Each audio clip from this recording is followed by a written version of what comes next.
Place maintenant à notre focus. Nous vous emmenons aujourd'hui en Égypte où la loi sur le blasphème est de plus en plus utilisée par la justice pour punir les offenses à l'islam. Chrétiens et musulmans se retrouvent derrière les barreaux sans avoir pu correctement se défendre. Beaucoup dénoncent une manière de museler un peu plus la société égyptienne. C'est un reportage signé Nadia Blétry, Éric Delavarenne et Claire Willio. Pour sa comparution en appel, Youssef sait qu'il risque gros. Il est jugé pour blasphème. En mars dernier, il a menacé de brûler des livres religieux qu'il estimait violents devant la grande mosquée d'Al-Azhar. Les autorités religieuses ont porté plainte. Son avocat affirme que son client n'a commis aucun délit. Pour troubler l'ordre public, il faut bien que quelque chose survienne dans la réalité. C'est ce que la police comme le procureur vont devoir nous expliquer. Le suspect se tenait devant la mosquée et ils lui sont tombés dessus. Ils l'ont arrêté, ils l'ont emmené. Qu'a-t-il fait au juste ? La plaidoirie de la défense n'aura pas suffi à convaincre la justice. Le jour même, Youssef est condamné. Dans les locaux de cette association où on documente les violations des droits de l'homme, on considère que la loi sur le blasphème est utilisée de manière arbitraire. Adel, l'avocat du jeune garçon qui vient d'être condamné, y retrouve Isaac, un chercheur qui a rédigé un rapport sur les condamnations pour blasphème. Le juge a confirmé la peine ? Oui, 1 an. 1 an de prison. Les deux hommes s'inquiètent du sort de Youssef et dénoncent des procès qui reposent sur le bon vouloir des juges. Dans la plupart des situations, on sait que le cas sur lequel nous travaillons est déjà perdu. Il est déjà perdu parce que vous n'êtes pas face à la loi, mais vous êtes face aux croyances de la cour et du juge, face à leurs préjugés, et tout ça est forcément déterminé par la situation sécuritaire et politique du pays. Tous ces facteurs comptent finalement beaucoup plus que la loi. Ceux qui tombent sous le coup de la loi sur le blasphème ne s'en sortent pas. Quelle que soit la ligne de défense adoptée, ils ne sont jamais innocentés. Les condamnations pleuvent et les prévenus encourent jusqu'à 5 ans de prison. En 2015, 20 cas ont été recensés contre 8 en 2011. L'augmentation des cas de blasphème vient de la présence de plus en plus importante du courant islamiste dans notre société. Ce courant redouble d'énergie pour montrer qu'il est là en nous disant « Vous voyez, je suis populaire car je suis le seul à défendre la religion ». Les autorités religieuses, de leur côté, défendent cette loi. À Al-Azhar, la plus haute instance de l'islam sunnite dans le monde, on considère ce texte comme un rouage essentiel de la société égyptienne.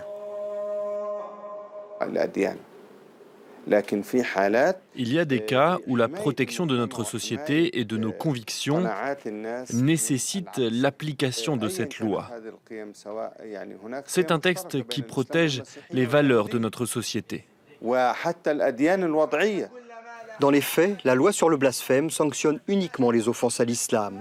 Ces 4 adolescents viennent d'en faire les frais. Ils ont été condamnés à 5 ans de prison. Leur crime, avoir filmé une vidéo avec un téléphone portable. Réfugiés en Suisse, au moment du verdict, ces jeunes chrétiens ne comprennent toujours pas ce qui s'est passé. Leur avocat revient sur cette histoire qui a fait couler beaucoup d'encre récemment. Ils étaient dans une chambre d'hôtel, ils jouaient entre eux en se moquant, en parodiant ouvertement les extrémistes du groupe État islamique. On en voit un prier, puis soudain un autre arrive derrière lui et mime le geste de l'égorgement. Mais que voulait-il dire par là? Il voulait simplement dire que des gens prient et que les extrémistes les égorgent, rien de plus. Ce n'était pas destiné à être diffusé à l'extérieur. Ces enfants n'offensent en rien la religion. Ils se moquent des extrémistes en jouant comme des enfants. Les musulmans ne sont pas épargnés eux non plus par cette loi. Pour beaucoup, le texte législatif serait en fait devenu une arme pour museler toute la société. Au tribunal, où Youssef vient d'être condamné, Sherif, son meilleur ami, est encore sous le choc.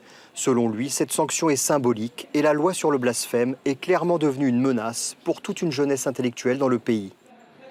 La liberté d'expression n'existe plus. Le régime nous a dit nous allons réformer le discours religieux. Mais en fait, ils mettent les gens en prison. La liberté d'expression politique, c'est pareil. Ils enferment les politiciens qui osent s'exprimer. Je crois que l'État ferait mieux de nous liquider directement. Depuis 2 ans, le régime égyptien a intensifié sa répression contre la liberté d'expression, pourtant si chèrement acquise durant la révolution de 2011. Selon les associations de défense des droits de l'homme, comme Human Rights Watch, des dizaines de milliers de personnes ont été emprisonnées. Et pour parler de cette situation en Égypte, nous sommes avec Yehia Al-Gamal. Bonjour, merci d'être avec nous. Vous êtes écrivain, égyptien. On le voyait dans ce reportage, cette loi sur le blasphème vise les Coptes, mais aussi les musulmans qui se moquent de l'islam. Tout le monde est visé, en fait. Oui, on dirait, il ne faut pas vraiment généraliser, mais et puis je voudrais pas seulement parler de blasphème, mais de blasphème et de liberté de penser. Je pense que la liberté de penser est visée. Donc il faudrait bien plus parler de liberté de penser. Et puis le blasphème est un prétexte qui est utilisé par le système judiciaire et par une certaine pensée qui est assez rétroactive, qui est régressive, et qui utilise cette loi afin de mettre fin à la pensée libre. La pensée libre qui a repris en 2011 et qui a été vraiment la plus grosse menace, ou le plus grand acquis qui est resté du mouvement de la révolution de 2011, pas seulement en Égypte, mais aussi dans le monde arabe. Oui, finalement, pour ces détracteurs, cette loi sur le blasphème sert juste à faire taire toute voix discordante. Vous le disiez, on ne peut plus se moquer ni de la religion, mais ni même des politiques corrompus, du pouvoir en général, finalement. Vous pouvez répéter la question, s'il vous plaît ? Je disais que ces détracteurs de cette loi sur le blasphème, finalement, pour eux, cette loi sert juste à faire taire, vous le disiez, toute voix discordante. Donc la religion est une cible, mais aussi les politiques corrompus, on ne peut plus critiquer personne, finalement. Oui, si vous voulez, c'est un peu ça. C'est surtout, si on va parler des cas d'écrivains, et donc ces écrivains qui sont en train de promouvoir, de parler de pensée libre, de critique. Donc la critique n'est pas seulement la critique, est une critique de raison, et c'est cette raison-là qui est vraiment une menace pour les régimes assez arriérés qui n'acceptent pas d'autres opinions. Donc ce n'est pas seulement le blasphème. Le blasphème est un outil aussi, par exemple, dans le cas d'Ahmad Naghi, l'écrivain Ahmad Naghi, qui est maintenant qui fait 2 ans de prison ferme. Il a été emprisonné pour atteinte aux mœurs publiques. Ces 4 jeunes chrétiens qui ont fui en Suisse, on le voyait dans le reportage, se sont moqués du groupe État islamique. Cela semble étrange finalement que la justice d'un pays défende finalement le groupe État islamique qui est un groupe terroriste. Oui, c'est une histoire qui date depuis quelque temps, depuis 1 an.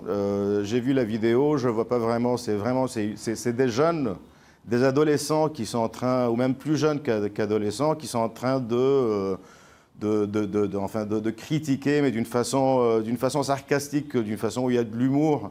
Et je ne vois pas pourquoi on a porté plainte contre eux, parce que ça devrait être acceptable dans le cas que ce soit l'État islamique ou que ce soit le gouvernement. Quelle est la situation des défenseurs des droits de l'homme, mais aussi de la liberté d'expression en Égypte actuellement ? Vous parliez de tous ces droits acquis après la révolution de 2011. Aujourd'hui, on a l'impression que tout ça s'est envolé finalement. Oui, si on parle de droits de l'homme, je suis là pour plutôt parler de liberté d'expression. La liberté d'expression, tout comme les droits de l'homme. Bien sûr, l'un va avec l'autre, bien évidemment, mais vous savez, il y a eu les procès contre les ONG récemment en Égypte, mais ce n'est pas seulement les ONG, c'est les penseurs, les écrivains, tous ceux qui pensent un peu différemment et qui peuvent faire bouger la société dans une direction qui n'est pas vraiment la direction souhaitée il me semble, par les autorités actuelles. Vous, personnellement, dans votre exercice de votre métier d'écrivain, quelles difficultés avez-vous ? Vous sentez que cette liberté d'expression n'existe plus aujourd'hui en Égypte ? Non, pas à ce point. J'écris toujours. Pour les articles, ils sont publiés. Il y a des écrivains, il y a de grands écrivains qui n'ont pas accès aux journaux publics, mais qui écrivent toujours.